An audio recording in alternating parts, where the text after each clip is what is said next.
ที่ยุโรปไม่มีอะไรเหมือนเมืองไทยนะคะ สวัสดีค่ะสวัสดีทุกท่านนะคะวันนี้นะคะนกจะมาพูดถึงสิ่งที่เพื่อนๆจะต้องลืมนึกถึงกันนะคะ ทุกคนเวลาที่จะมาเที่ยวยุโรปเนี่ยก็อาจจะคิดนู่นคิดนี่นะคะเตรียมกระเป๋าเตรียมเสื้อผ้านะคะเตรียมเงินเตรียมวีซ่าเตรียมอะไรทุกสิ่งทุกอย่างนะคะแต่ลืมเตรียมเป็นหนึ่งอย่างนะคะอย่างแรกเลยนะคะน้ำที่สกอตแลนด์นะคะดื่มได้นะคะดื่มจากก๊อกได้เป็นก๊อกน้ำเย็นนะคะดื่มได้ใช่ไหมคะที่เมืองไทยดื่มน้ำก๊อกไม่ได้นะคะแล้วเนี่ยน้ำในห้องน้ำก็เป็นน้ำที่ดื่มได้เช่นกันนะคะแต่ต้องเป็นน้ำเย็นนะคะไม่ใช่ก๊อกน้ำร้อนถึงแม้ว่าก๊อกมันจะรวมกันก็แล้วแต่นะคะมันก็ผ่านมันก็ต้องเปิดน้ำเย็นทิ้งไว้แป๊บหนึ่งนะคะเพื่อที่จะเอามาดื่มแบบนี้นะคะส่วนก๊อกบางที่นะคะก็จะเป็นก๊อกแยกนะคะทุกคนก็จะหลายคนในโลกนะคะก็จะสงสัยว่าก๊อกแยกแล้วมันจะใช้น้ำอุ่นได้ยังไงเพราะว่ามันแยกร้อนกับแยกเย็นใช่ไหมคะเวลาจะใช้ทีก็ ต้องสะบัดมืออย่างนี้นะคะเพราะว่าจะล้างมือน้ำเย็นก็หนาวไปนะคะจะล้างมือน้ำร้อนก็ร้อนเกินนะคะก็จะทำยังไงต้องใช้แก้วรองนะคะแต่ว่าคนก็จะเอามาทำเป็นตลกกันว่าเอามือสะบัดให้น้ำมันมารวมกันแบบนี้นะแต่คือมันลำบากตรงว่าที่ว่าต้องหาแก้วใช่ไหมคะถ้าเป็นห้องน้ำสาธารณะแล้วมันไม่มีแก้วอย่างเงี้ยเราไม่ได้พกแก้วไปแต่ว่าก๊อกน้ำมันคนละก๊อกน้ำร้อนก๊อกหนึ่งน้ำเย็นก๊อกหนึ่งจะใช้ยังไงเนี่ยไม่เข้าใจใช่ไหมคะแต่วันนี้นกไม่ได้มาพูดถึงไม่ได้ตั้งใจจะพูดถึงน้ำก๊อกนะคะที่ว่าไม่เหมือนกับเมืองไทยบ้านเรานะคะนกจะพูดถึงไอ้นี่ส้วม ชักโครกนะคะที่สกอตแลนด์เนี่ยก็มีชักโครกเหมือนบ้านเรานั่นแหละแต่อะไรที่ไม่เหมือนนกพูดมาถึงจุดนี้แล้วแต่อะไรที่ไม่เหมือนค่ะที่ทุกคนรู้แต่ว่าลืมช่วยทายกันหน่อยอะไรเดี๋ยวเวลามาเที่ยวจะได้ไม่ลืมนะคะที่สกอตแลนด์ไม่มีน้ำล้างก้นนะคะไม่มีที่ฉีดก้นนะคะเพราะฉะนั้นเราจะเอาแก้วมารองน้ำที่ก๊อกแล้วก็ไปล้างก้นมันก็ไม่ใช่วิธีนะคะมันก็จะไม่สะดวกนะคะมันจะทำให้ยิ่งเลอะเทอะกันเข้าไปใหญ่ห้องน้ำที่สกอตแลนด์ก็จะส่วนมากจะเป็นห้องน้ำแห้งนะคะมันก็เลยทำให้เราสามารถเข้ามานั่งเล่นนั่งกินกาแฟนะคะเดี๋ยวกินให้ดูนะเข้ามานั่งดื่มกาแฟก็ได้นะคะ มันไม่เหมือนห้องน้ำที่เมืองไทยตรงที่ว่าห้องน้ำบ้านเราอาจจะเป็นห้องน้ำเปียกใช่ไหมคะใช้อาบน้ำกับในส้วมรวมกันแบบนี้มันก็ทำให้เราไม่อยากเข้าไปในห้องน้ำทำให้เหมือนห้องน้ำแยกเป็นอีกส่วนหนึ่งที่ไม่สามารถทำอะไรไม่ควรจะใกล้ห้องครัวหรือว่าห้องนอนอะไรแบบนี้มันจะทำให้เรารู้สึกขยะแขยงนะคะน้องไม่แน่ใจนะคะว่าเหตุผลอะไรที่ทำไมที่ยุโรปหรือที่สกอตแลนด์ไม่มีสายฉีดน้ำนะคะแต่มันไม่มีมาตั้งนานแล้วนะคะคาดว่ามันด้วยอากาศหรือเปล่าคะเพราะว่าบ้านเราก็ใช้น้ำมาตั้งแต่โบราณแต่ที่นี่เขาก็ไม่เคยใช้น้ำนะสมัยก่อนที่นกยังไม่ได้มาอยู่สกอตแลนด์แล้วนกไปเยี่ยมญาติที่อังกฤษเนี่ยนกไม่เข้าห้องน้ำเลยค่ะไม่เข้าห้องน้ำไม่เข้าห้องน้ำเพื่อจะทำภาระหนักนะคะเพราะว่าไม่อยากใช้ทิชชู่นะคะกลั้นนะคะ1 อาทิตย์เต็มแต่เมื่อจำเป็นเท่านั้นนะคะพอ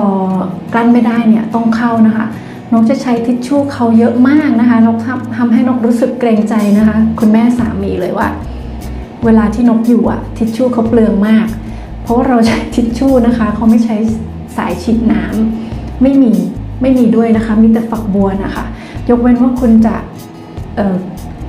แล้วก็เสร็จแล้วก็คือเข้าไปอาบน้ำเลยนะคะทำชำระร่างกายอะไรแบบนี้ก็ได้แต่ว่าวันนี้นกจะมีวิธีมาบอกเพื่อนๆกันนะคะว่าถ้าทุกคนมาเที่ยวสกอตแลนด์แล้วก็รู้สึกอึดอัดกับพวกห้องน้ำแบบนี้นะคะ1แหละไม่กล้าดื่มน้ำนะคะกล้าดื่มน้ำจากก๊อกนะคะไม่กล้าดื่มน้ำจากก๊อกอันนี้ก็การันตีได้เลยว่าดื่มได้นะคะโดยเฉพาะที่สกอตแลนด์น้ำไม่มีสีไม่มีกลิ่นไม่มีรสนะคะสดชื่นนะคะสามารถดื่มได้เลยแต่ต้องเป็นก๊อกน้ำเย็นนะคะส่วนสายฉีดก้นเนี่ยใช้วิธีนี้นี่พกทิชชู่เปียกมาด้วยนะคะทิชชู่เปียกพกมาเลยถ้าจะมาเที่ยวหรือว่าพกติดตัวไว้ก็ได้ค่ะมีประโยชน์มากนะคะเพราะว่า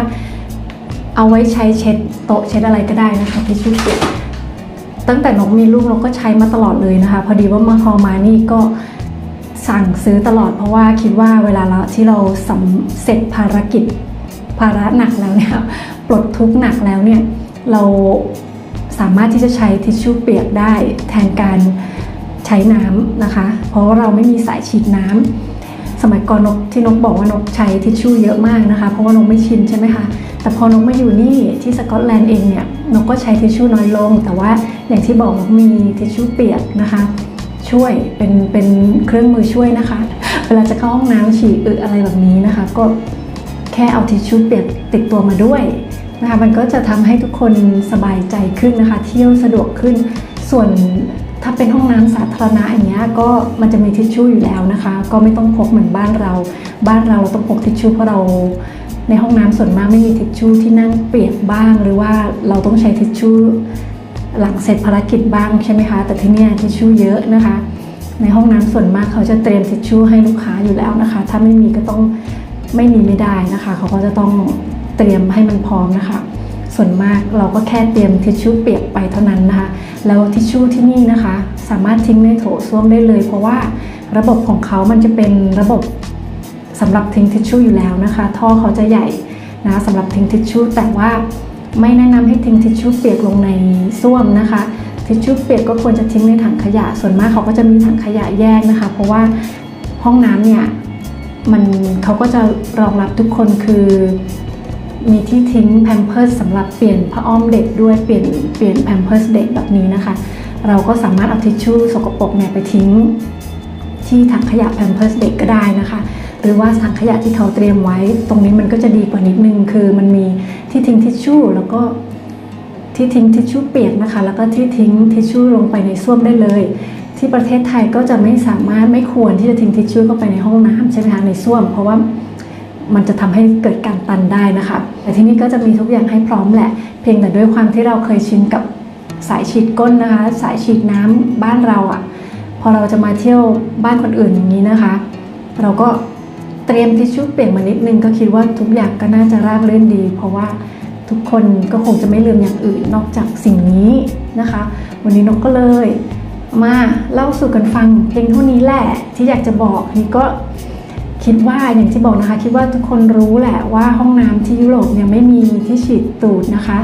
แต่หลายคนก็อาจจะลืมในการเตรียมตัวว่าเราควรจะเตรียมทิชชู่เปียกมาเพราะว่าที่นี่เขาไม่มีทิชชู่เปียกไว้รองให้นะคะมีแต่ทิชชู่ม้วนนะคะที่จะเตรียมไว้ให้เพราะฉะนั้นมาเที่ยวกันอย่าลืมนะคะโมแต่เตรียมกระเป๋าแต่ลืมทิชชู่เปียกนะคะเดี๋ยวจะมาอึดอัดไม่ฉี่กันมันก็จะลำบากนะคะวันนี้นกก็ขอแชร์ประสบการณ์ดีๆเพียงเท่านี้นะคะขอบคุณมากค่ะวันนี้นกลาไปก่อนนะคะบ๊ายบายสวัสดีค่ะ